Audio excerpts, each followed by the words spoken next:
الحمدللہ رب العالمین، الصلاة والسلام علی سید الانبیاء والمرسلین، اما بعد، اعوذ باللہ من الشیطان الرجیم، بسم اللہ الرحمن الرحیم۔ وَإِذْ قُلْنَا لِلْمَلَائِكَةِ اسْجُدُوا لِآدَمَ فَسَجَدُوا إِلَّا إِبْلِيسَ أَبَى وَاسْتَكْبَرَ وَكَانَ مِنَ الْكَافِرِينَ۔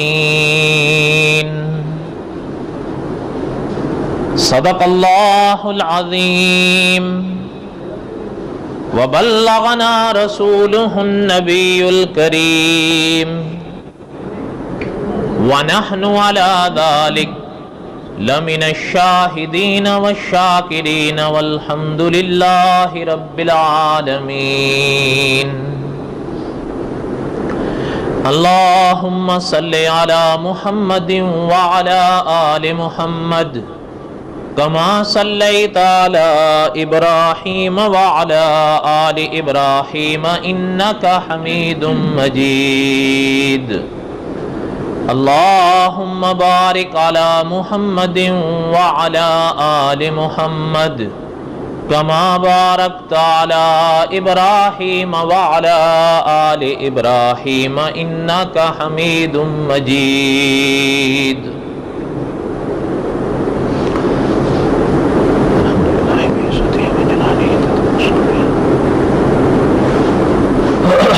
قصص الانبیاء علیہم السلام ہم پڑھ رہے ہیں۔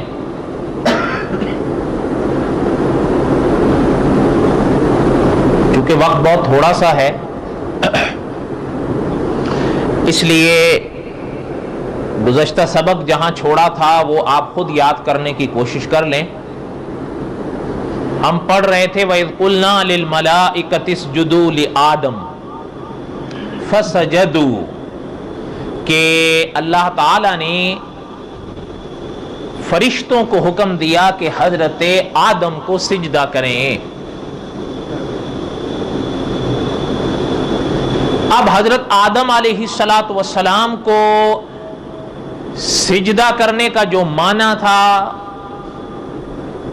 یا جو معنی ہمارے علماء مفسرین نے لکھے ہیں، ان میں سے کئی اقوال ہم نے گزشتہ جمعہ پڑھے، اختصار کے ساتھ، کہیں طویل تفصیل کے ساتھ۔ اب تھوڑا آگے چلتے ہیں۔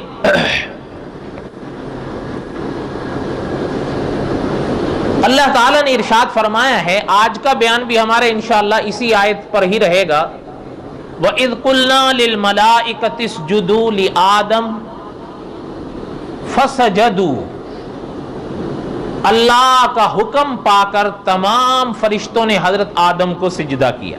اس سجدے سے مراد کیا ہے وہ سب آپ نے سن لیا۔ اب یہاں کے بعد اللہ تعالیٰ نے ارشاد فرمایا اسی آیت میں کہ فسجدوا الا ابلیس ابا واستکبر۔ اب یہاں پر اللہ تعالیٰ نے ابلیس کا ذکر فرمایا ہے۔ ہم نے پہلے کچھ چیزیں انبیاء علیہم السلام کے بارے میں پڑھی، کچھ دوسرے انسانوں کے بارے میں پڑھی۔ دوسروں سے مراد یہ کہ جو انبیاء نہیں، اس لیے کہ انسان تو کئی ہوتے ہیں لیکن انبیاء ہر ایک نہیں ہوتا علیہم السلام۔ ہر انسان تو نبی نہیں ہوتا۔ پھر ہم نے کچھ باتیں تھوڑی سی اختصار کے ساتھ فرشتوں کے حوالے سے پڑھی۔ ممکن ہے آگے چل کر کہیں ہم ان کی بھی تھوڑی سی وضاحت کریں گے انشاءاللہ، لیکن ابھی آپ جن کا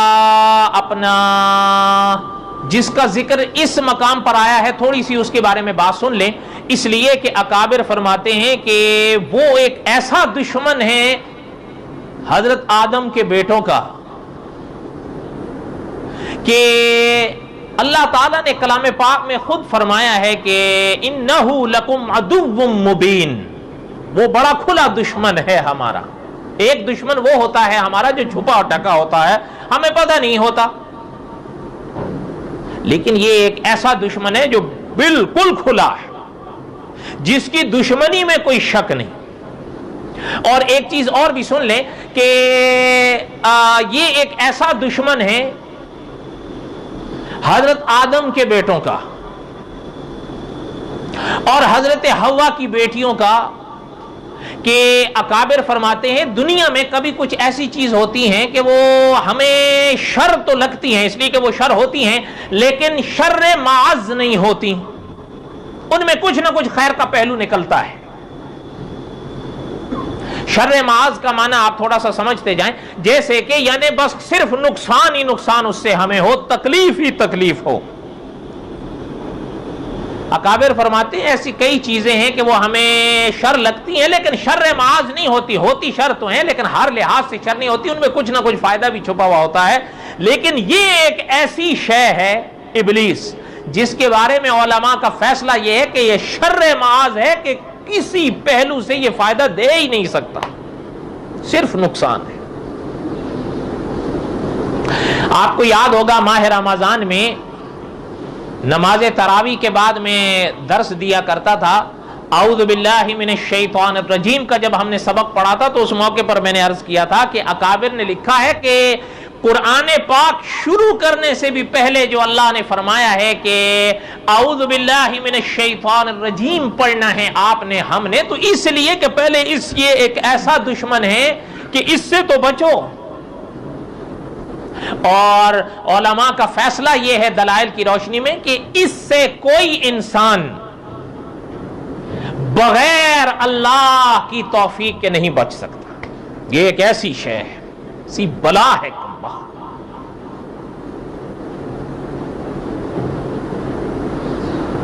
بہرحال کئی باتیں ہیں لیکن بہرحال اب سب کا تو بیان نہیں ہو سکتا، لیکن تھوڑی تھوڑی ایک چند باتیں سنتے جائیں۔ کلام پاک میں اس موقع پر اللہ تعالیٰ نے اس کا ذکر فرمایا ابتداء، وَإِذْ قُلْنَا لِلْمَلَائِكَةِ اسْجُدُوا لِآدَمَ فَسَجَدُوا إِلَّا إِبْلِيسَ۔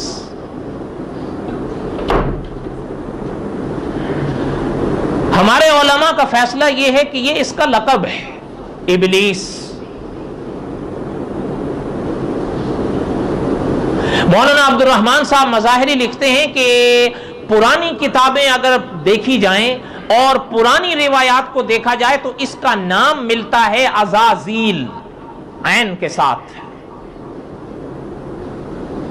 اور قرآن پاک نے جو یہاں پر اس کا ذکر فرمایا ہے یہ ہے ابلیس کے لفظ کے ساتھ۔ علماء کا فیصلہ یہ ہے یہ اس کا لقب ہے۔ ان روایات کی روشنی میں اس کا نام کیا ہے؟ عزازیل، اور لقب کیا ہے؟ ابلیس۔ اور ابلیس کا معنی کیا ہے؟ علماء فرماتے ہیں کہ ابلیس اس کو کہا جاتا ہے جو انتہا درجے کا، جس میں رتی بھر بھی کوئی امید باقی نہ رہی ہو، اس کو ابلیس کہتے ہیں، کیونکہ یہ مکمل طور پر اللہ کی رحمت سے مایوس ہو چکا ہے۔ اس کا ذمہ دار یہ خود ہے۔ اچھا، اس پر بڑے علمی سوالات اٹھے ہیں، بہرحال میرے خیال میں یہ مجلس ان سوالات یا جوابات کی نہیں ہے۔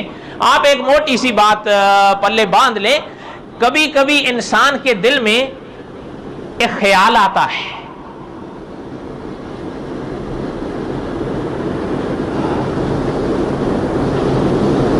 اللہ تعالیٰ جو ہے نا، یاد رکھنا علماء کا فیصلہ یہ ہے کہ اللہ تعالیٰ کبھی بھی کسی حال میں بھی، کسی شان میں بھی، کسی اور بات سے مغلوب نہیں ہوتے۔ یہ یاد رکھیے گا، اللہ کی شان ہے یہ۔ مغلوب سمجھ گئے ہیں آپ یا نہیں؟ نہیں؟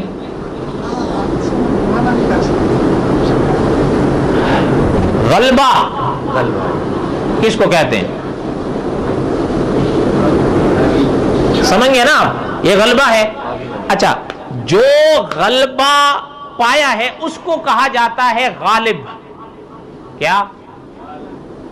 جس نے غلبہ پایا ہے نا وہ ہوگا غالب، کیونکہ اس نے غلبہ پایا ہے. اور جس پر غلبہ پایا ہے وہ ہوگا مغلوب، جو دب جاتا ہے. اب سمجھ میں آئی مغلوب یا نہیں؟ غالب، غلبہ اور مغلوب یہ تینوں ساتھ جڑیں گے، اس لیے کہ غلبہ آئے گا تو غالب ہوگا، اور جب کسی کو مغلوب کرے گا اور کوئی مغلوب ہوگا تو کوئی غالب آئے گا. یہ چیزیں آپس میں جڑ جاتی ہیں. لیکن یاد رکھیے گا، آپ اور ہم کبھی غالب آئیں، ہو سکتا ہے. آپ اور ہم کبھی مغلوب ہو سکتا ہے. لیکن اللہ کی شان یہ ہے، علماء کا فیصلہ ہے، اللہ تعالیٰ کبھی بھی کسی بات سے مغلوب نہیں ہوتے، وہ ذات ہمیشہ غالب رہتی ہے. یاد رکھیے گا. پتہ ہے کبھی ایسا ہوتا ہے نا، انسان پر غصہ آتا ہے. غصہ، اچھا ایک چیز ہے، غصہ نہ آئے ایک دم، علماء فرماتے ہیں یہ بیماری ہے. ایک انسان کے سامنے کچھ ایسی حرکتیں کی جائیں تو تقاضا ہے عقل سلیم کا کہ اس کو غصہ آئے.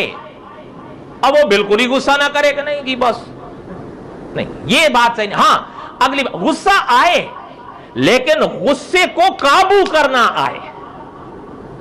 یاد رکھیے گا، غصے کو قابو کرنا آئے. اب دیکھیں ایک بات ہے، انسان کی نسل چلتی ہے شہوانی قوت سے، لیکن اس کو بے مہار نہ چھوڑا جائے. انسان کی اس کی لگامیں انسان کے ہاتھ میں ہوں. جہاں حلال ہے تو ثواب ہے، لیکن جہاں منع ہوگا تو پھر وہاں سے کھینچے اس کو، پھر وہ اس کے قابو میں ہو، نہ کہ شہوت کے یہ قابو ہو جائے. اب بات سمجھ میں آ رہی ہے یا نہیں آ رہی ہے؟ اس لیے یہ چیزیں، غصہ جو ہے، اب دیکھیں آپ صلی اللہ علیہ وسلم نے جو صحابہ کی تربیت فرمائی، تو تربیت کا یہ معنی تھوڑا تھا کہ مطلقاً غصہ ختم کر دیا تھا، نہیں. صحابہ کے ہاتھوں میں غصے کی لگامیں آ گئی تھی. اب بڑی واضح مثال ہے، آپ صلی اللہ علیہ وسلم کے صحابی حضرت علی کرم اللہ وجہ کے سامنے ایک شخص نے آپ صلی اللہ علیہ وسلم کی شان میں گستاخی کی. حضرت علی نے جو گرایا نا اس کو رضی اللہ تعالیٰ عنہ، جو دی نا اس کو. اچھا اب وہ تو دب گیا حضرت علی کے نیچے. اس نے کیا کیا کہ نیچے سے حضرت علی کے چہرے پر تھوک دیا. علماء لکھتے ہیں جیسے ہی حضرت علی رضی اللہ تعالیٰ کے چہرے پر اس کے تھوک کے قطرے آئے تو حضرت علی رضی اللہ تعالیٰ نے ایک دم اٹھ گئے، ایک دم اٹھ گئے، اور چہرے پر جو جلال کا اثر تھا وہ بھی زائل ہو گیا، ختم ہو گیا، ہٹ گئے وہاں سے. ایک شخص نے کہا کہ حضرت یہ ماجرا سمجھ میں نہیں آیا. فرمایا دیکھو بات یہ ہے، جب اس نے اللہ کے رسول صلی اللہ علیہ وسلم کی شان میں گستاخی کی، میرا ایمان اس طرح رنگ میں آیا کہ میں نے اسے دبوچ کے رکھ دیا، اس لیے کہ وہ اللہ کے لیے تھا میرا دبوچنا اس کو. لیکن جب اس نے نیچے سے میرے چہرے پر تھوک دیا تو میرا ذاتی غصہ اٹھ کھڑا ہوا. تو میرے دل نے کہا کہ علی اب تیرا کوئی گھونسا اس کو لگے گا وہ تیرے اپنے لیے ہوگا، خدا کے لیے نہیں ہوگا، بس چھوڑ دیا. اس کو کہتے ہیں غلبہ. اب سمجھ میں آئی بات یا نہیں سمجھ میں آئی؟ ہاں یاد رکھیے گا. یعنی خیر میرے کہنے کا مقصد یہ ہے کہ ایک ضمن بات آئی، کہنے کا مقصد یہ ہے کہ کبھی کبھی کچھ چیزیں ایسی ہوتی ہیں وہ چاہیے ہوتی ہیں، لیکن آپ کو اور ہمیں ان پر غالب ہونا چاہیے، نہ کہ وہ ہم پر غالب ہو. لیکن اللہ کی شان یہ ہے، یاد رکھیے گا، آپ اور ہم کبھی کبھی غصے میں آ کر مغلوب ہو جاتے ہیں. یہ عام طور پر 3 طلاقیں کس کا نتیجہ ہے؟ غصے کے، اور غصے کے ہاتھوں مغلوب ہونے کا ہی تو نتیجہ ہے، اور کس کا نتیجہ ہے؟ ورنہ آپ ہمارے علماء کی کتابیں پڑھیں، فتاوی جات پڑھیں، تفسیر کی کتابیں پڑھیں، احادیث کی کتابیں پڑھیں، ان کی شرح کو پڑھیں، آپ کو ان گنت لوگ ملیں گے یہ پوچھتے ہوئے کہ جی حضرت میرے تو منہ سے جھاگ نکل رہی تھی، غصے سے پاگل ہوا جا رہا تھا، اس کی عادتیں اور حرکتیں سن کر برداشت نہیں کر سکا اور میں نے غصے میں طلاق دے دی. حضرت شیخ محمد مکی صاحب دامت برکاتہم نے ایک شخص کو سمجھایا، کہنے لگا حضرت میں نے غصے میں دی ہے. آخر میں حضرت نے اسے فرمایا کہ بندے خدا کے ذرا مجھے یہ بتا، دنیا میں جب بھی کوئی طلاق دیتا ہے غصے میں دیتا ہے، کبھی کسی نے پیار سے بھی بیوی کو طلاق دی ہے کہ آج مجھے آپ پر اتنا پیار آ رہا ہے کہ ہدیۃً طلاق قبول کرو؟ لا حول ولا قوت. ایسا ہوتا ہے؟ آپ بتائیں. جب بھی دے گا اللہ کے بندے غصے میں دے گا، اور غصے کے ہاتھوں دب کے دے گا، اور جب دے گا ہو گئی. بولے نا. اور پھر اس پر ڈھیٹ نہیں ہوا کرو.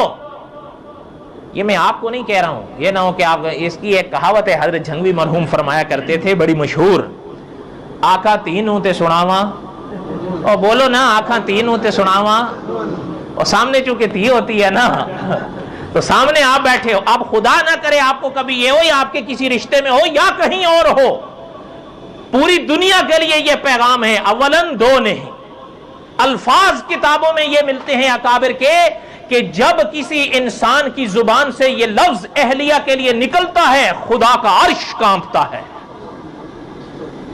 لیکن جب دے بیٹھے تو پھر اس پہ ڈھیٹ مت بنو. وہ انگلش میں کہتے ہیں نا، آپ یہ فیس کرو اس کو، جو غلطی کر بیٹھے ہو آپ اس کو مانو اور اس کا مقابلہ کرو. اب اس کا کوئی حل نہیں، فی الحقیقت تو اس کا کوئی حل نہیں. ہاں حلالے کا مسئلہ اپنی جگہ ہے، اس کا ہم انکار نہیں کرتے، لیکن کہنے کا مقصد یہ ہے کہ اس کو کھیل نہ بناؤ. ہاں اس میں سودے بازی، بلکہ آپ مدرس حرم کی فتاوی جات اٹھا کر دیکھیں، بعض اکابر نے یہاں تک فیصلہ فرمایا کہ اگر کوئی سودے بازی پہلے کرے کہ نکاح کر لے دوسرے روز تو نے طلاق دینی ہے، بعض فقہا کا فیصلہ ہے ہوگا ہی نہیں اگر اس شرط کے ساتھ کیا گیا ہے. بعض نے کچھ اور تشریحات فرمائی، بہرحال یہ اس کا موقع نہیں. میرے کہنے کا مقصد یہ تھا خدا نہ کرے کبھی ایسا ہو تو پھر اس کا فیس کرو. اور رہ گیا مسئلہ، اچھا خیر یہ دوسری بات ہے، میں دوسری طرف نکل جاؤں گا. درود شریف پڑھ لیں. اللہم صلی علی سیدنا مولانا محمد وعلی آلہ محمد وبارک وسلم صلی علیہ. خدا نہ کرے کسی گھر پر یہ بلا ٹوٹے، مصیبت ہوتی ہے. اچھا پتہ ہے وہ دے تو بیٹھتا ہے نا پہلے، بعد میں پھر اس کو خیال آتا ہے کہ میں کیا کر بیٹھا. اب وہ علماء کے سر پر بھی جائے تو علماء کیا کریں گے؟ علماء صرف مسئلہ بتا سکتے ہیں، مسئلہ بنا نہیں سکتے. یاد رکھیے گا، علماء مسئلہ بتا سکتے ہیں. ہم پتہ ہے، میں ایک بات آپ کو دل لگی کی کہوں یا دل کی کہوں، اگر کوئی شخص یہ کہے نا کہ مجھے ہر لحاظ سے آپ اپنے سے زیادہ عزیز ہیں، یہ جھوٹ ہوگا. میں مذاق نہیں کر رہا ہوں. اگر کوئی کہتا ہے کہ نہیں جی مجھے تو اپنوں والوں سے بڑی محبت ہے، یہ ہے وہ ہے، ویسے ہی واللہ عالم مجھے تو نہیں یقین آتا. حقیقت یہ ہے کہ اپنی جان جو اللہ نے نعمت دی ہے ہمیں زیادہ عزیز ہوتی ہے، اور ہمیں یہ خیال رہتا ہے کہ اس منبر رسول پر بیٹھ کر کہیں جھوٹ بولے تو قیامت کے دن اللہ تعالیٰ نے ہم سے پوچھنا ہے. آپ تو کہہ دو گے جی فلاں سے پوچھا تھا، ہم کہاں جائیں گے؟ اس لیے ہاں علماء آپ کو مسئلہ بتا سکتے ہیں، مسئلہ بنا نہیں سکتے. جو لکھا ہے فقہا نے وہی آپ کو بتا سکتے ہیں، جو صحابہ نے فیصلہ کیا وہی بتا. اللہ تعالیٰ رحم فرمائے. کیا کہے؟ ایک کے آرے آئی نا صحابہ کا فتویٰ، پتہ ہے کیا لکھتا ہے؟ کہتا ہے بعض نادان صحابہ، نعوذ باللہ. ان جملوں کے بعد کہنا اچھا پہلے تو صحابہ پر بھڑاس نکالی اور پھر رہتی کسر علماء پہ نکالی. اللہ کے بندو، جو علماء جو صحابہ کو نہیں بخش رہے تو وہ علماء کو بخشیں گے؟ تو دینے سے پہلے ہی سوچ لیا کرو نا کہ ہم کیا کرنے جا رہے ہیں. یاد رکھیے گا، ایک رشتہ ہوتا ہے خون کا، وہ توڑے سے نہیں ٹوٹتا. اللہ نے اگر میری رگوں میں اور دوسری رگوں میں ایک خون رکھا ہے ماں باپ کا، میں لاکھ کہوں یہ میرا بھائی نہیں، وہ بھائی ہی رہے گا، اس لیے کہ خدا نے خون ایک رکھا ہے. لیکن ایک وہ رشتہ ہوتا ہے کہ جو آپ اور ہم جوڑتے ہیں اس دنیا میں آ کر، اس میں ہمارا ارادہ شامل ہوتا ہے، ہمارا عمل دخل شامل ہوتا ہے. اب ایک رشتہ خدا نے جوڑا وہ کبھی نہیں ٹوٹے گا، لیکن ایک رشتہ جس میں بظاہر آپ اور ہم شامل ہوتے ہیں، خدا نہ کرے اگر وہ آپ اور ہم توڑنا چاہیں وہ ٹوٹ جاتا ہے. یاد رکھیے، کوئی کہے یہ میری ماں نہیں، لاکھ کہتا رہے، وہ ماں ہی رہے گی. لیکن خدا نہ کرے کہ کوئی کہے یہ میری اہلیہ نہیں، پھر سوچ لے۔ بہرحال اللہ تعالیٰ رحم فرمائے۔ میرے کہنے کا مقصد یہ تھا، یہ نتائج ہوتے ہیں آپ اور ہم جب غصے کے ہاتھوں مغلوب ہوتے ہیں۔ معذرت کے ساتھ درمیان میں کچھ بات آ گئی، میں دوسری طرف چلا گیا۔ مغلوب ہوتے ہیں، اس کا یہ نتیجہ ہوتا ہے۔ لیکن علماء فرماتے ہیں اللہ کی شان یہ ہے کہ اللہ کسی بھی شان میں آئیں، اللہ کبھی کسی چیز سے مغلوب نہیں ہوتے۔ یاد رکھیے گا، اللہ کبھی مغلوب نہیں۔ یہ چونکہ بالکل جو بات میں عرض کر رہا تھا کہ یہ چونکہ اللہ کی رحمت سے بالکل مایوس ہوا ہے، اپنی وجہ سے ہوا ہے۔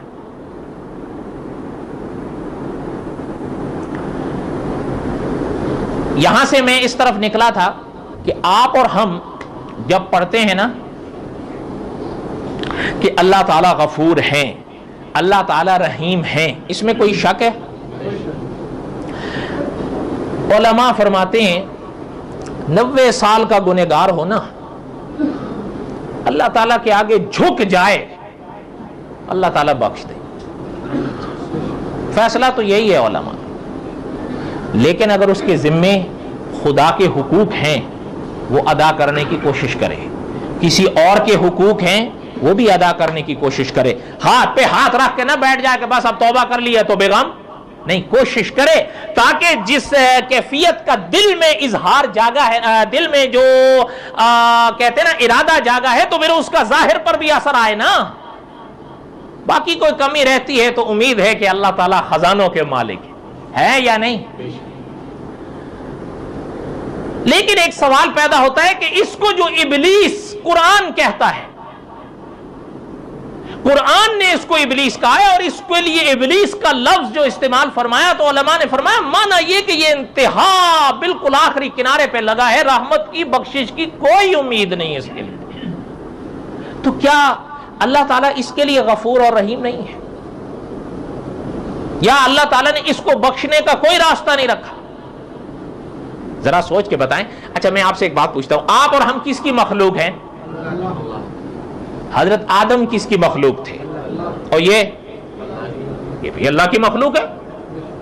ہاں ہم ایک بات یاد رکھیے گا، ہم اللہ کی طرف نسبت نہ کریں اس موقع پر، وہ ادب کی وجہ سے ہوگی، وہ اپنا حکم اپنی جگہ ہے۔ اب مثلا دیکھیں بعض لوگ ہوتے ہیں نا، کبھی کبھی ایک بات سن لیجیے گا مسئلے کی، بیمار ہوتے ہیں کہتے ہیں جی اللہ جی نے بیمار کر دیا ہے، بس جی بیماری بھی ادھر آ گئی ہے۔ عقیدہ اپنی جگہ ہے، عقیدہ تو یہی ہے، لیکن زبان سے یہ الفاظ کہنا علماء نے خلاف ادب لکھا ہے۔ ہاں بیماری آئی ہے اپنی طرف نسبت کرو، عقیدہ یہی ہے کہ ادھر وہ نہ چاہیں تو کبھی بیماری نہیں آ سکتی، عقیدہ تو یہی رکھو، لیکن زبان سے یہ الفاظ نہ کہو۔ اس ذات کی درگاہ بہت اونچی ہے، وہاں ایسے الفاظ نہ گزارو جو اس درگاہ کے ادب کے خلاف ہوں، لیکن جب ٹھیک ہو جاؤ تو کہو مجھے ٹھیک اس نے کیا ہے، یہ ادب ہے۔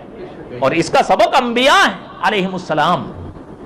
آپ قرآن پاک میں دیکھیں وَإِذَا مَرِضْتُ، حضرت ابراہیم کے الفاظ اللہ نے قرآن میں فرماتے ہیں جب میں بیمار ہوتا ہوں، کیا وَإِذَا مَرِضْتُ، اور جب میں بیمار ہوتا ہوں۔ علماء مفسرین لکھتے ہیں بیماری بھی تو ادھر سے ہی آتی ہے، لیکن حضرت ابراہیم ادب سکھا گئے ہیں کہ اس درگاہ کا ادب یہ ہے کہ بیماری آئے وہاں سے عقیدہ تو یہی رکھو، آتی وہیں سے ہے عقیدہ یہی رکھو، لیکن الفاظ نہ کہو، یہ ادب کے خلاف ہے۔ جب بات بیماری کی ہو تو کہو وَإِذَا مَرِضْتُ، جب میں بیمار ہوتا ہوں، اور جب ٹھیک ہو جائیں تو قرآن کہتا ہے وَإِذَا مَرِضْتُ فَهُوَ يَشْفِينِ، جب شفا وہاں سے آتی۔ یہ ادب حضرت ابراہیم سے، شفا کی نسبت ادھر کرو، صحت کی نسبت ادھر کرو، لیکن بیماری کی نسبت ادھر نہ کرو۔ جب بیمار خدا نہ کرے کوئی ہو تو یہ مت کہا کرو بس جی اللہ جی بیمار کر چھوڑا جی، بس جی بیماری ادھر آ گئی۔ عقیدہ یہی رکھو، لیکن الفاظ یہ نہ کہو، اس درگاہ کے ادب کے خلاف ہے۔ سمجھ میں آئی بات یا نہیں سمجھ میں آئی؟ یاد رکھیے گا یہ باقاعدہ علماء نے لکھا ہے۔ اب دیکھیں پھول کو کس نے پیدا کیا؟ چاند کو اور خنزیر کو۔ تو کیا کہو گے یا خالق الخنازیر، اے خنزیروں کے پیدا کرنے والے؟ ہو گئے. عقیدہ اپنی جگہ ہے, پیدا تو اس کو بھی اللہ نے کیا ہے, لیکن یہ ادب کے خلاف ہے کہ اس طرح کے الفاظ انسان کہے, بلکہ یوں کہے کہ اللہ خالق کل شیء, خدا نے ہر چیز پیدا کی, بات ختم ہو گئی. بات سمجھ میں آئی یا نہیں سمجھ میں آئی؟ اچھا خیر, اب جب اس کے لیے کوئی راستہ اللہ نے رکھا یا نہیں, اللہ نے پیدا بھی تو اس کو بھی تو اللہ ہی نے کیا ہے. ہم اور عقیدہ یہی ہے ہمارا. ہاں, ادب اگر ہمیں یہ سکھائے کہ یہ الفاظ نہ کہیں, وہ اپنی جگہ. یہ جو میں آپ کو ابھی بتا رہا ہوں یہ مسئلہ سمجھانے کے لیے عرض کر رہا ہوں, بات سمجھیں. یہ نہ ہو کہ آپ کہیں گا ہمیں منع کر رہا, خود کہہ رہا ہے. بھائی میں آپ کو بتاؤں گا نہیں تو پھر علاج کیسے ہوگا؟ ایسا ہی ہے یا نہیں؟ ہاں, اس لیے یہ الفاظ استعمال کرنے میں ذرا احتیاط کیا کریں. کئی لوگ ہوتے ہیں, او جی بس پی لی تھی, نصیب میں لکھا تھا. اچھا, نصیب میں تیرے نماز نہیں لکھی ہوتی, روزہ نہیں لکھا ہوتا, خالی برائی لکھی ہوتی ہے. کبھی خدا کی طرف یہ باتیں نہ کیا کرو. اگر نصیب میں لکھا ہے تو تیری کرتوت تیری وجہ سے لکھی ہوئی ہے.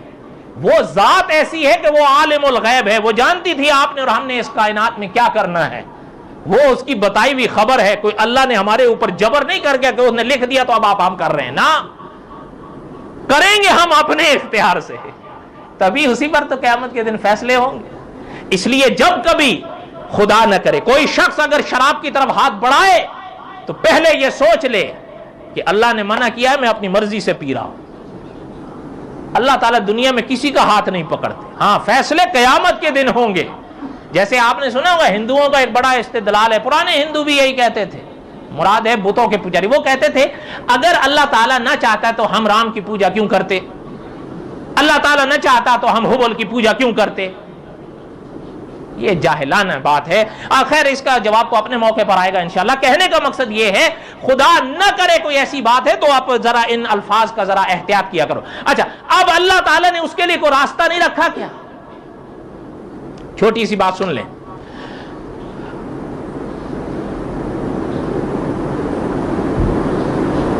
ایک بزرگ گزرے ہیں, حضرت خواجہ نظام الدین اولیاء رحمت اللہ علیہ. ان کے خلیفہ نے ایک کتاب لکھی, اس میں انہوں نے ایک واقعہ لکھا. شاہ عبد العزیز محدث دہلوی رحمت اللہ علیہ نے بھی یہ واقعہ لکھا, علماء لکھتے ہیں, اور شیخ الاسلام والمسلمین مفتی محمد تقی عثمانی صاحب نے بھی اس واقعے کو فرمایا. لیکن اس واقعے کو پڑھنے اور سننے کے بعد پتہ یہی چلتا ہے, جو فیصلہ مفتی تقی عثمانی صاحب نے کیا ہے, کہ پتہ چلتا ہے کہ روایت اسرائیلی ہے. کیا ہے؟ ہاں, اب یہ آپ کا کام ہے. جس دن پہلا قصص الانبیاء کا درس ہوا تھا نا, اس میں نے اسرائیلیات کی تفصیلات بتائی تھی کہ اسرائیلیات کس کو کہتے ہیں. یاد ہے یا نہیں یاد ہے؟ ہاں, اب میں پوری وضاحت تو نہیں کروں گا, اس میں موجود ہے, یا تو آپ کو یاد ہونی چاہیے ورنہ سن لیں کہ اسرائیلیات کس کو کہا جاتا ہے. اس میں پوری وضاحت اس میں موجود ہے, اور ان کے حکم کیا ہیں. یہ واقعہ کتابوں میں موجود ہے, لیکن فیصلہ مفتی محمد تقی عثمانی صاحب کا ہے کہ بظاہر اسرائیلی روایت لگتی ہے. وہ یہ ہے کہ